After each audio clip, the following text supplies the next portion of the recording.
Hi, this is Abid, the founder of Tapflow, and this is a 1 minute video of how you can source an amazing pipeline in under 10 minutes. So let's say I'm hiring an engineering manager. I create the job and I can start the search. So the way works is that it's score-based search rather than Boolean search.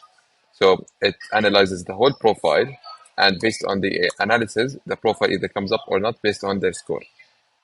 So this is the search I created.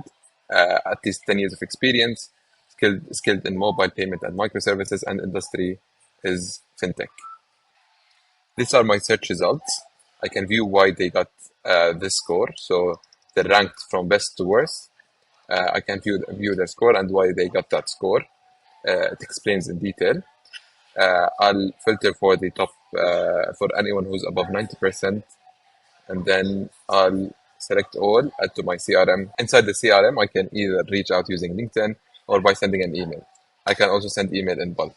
So if I reach out to 20 candidates, which I sourced in a very short time, I'll get amazing candidates because all of them are at least 90% match. If you have any questions, please reach out to us and we'll be happy to support. Thanks for watching. Be sure to check lifetime deal link in the description below.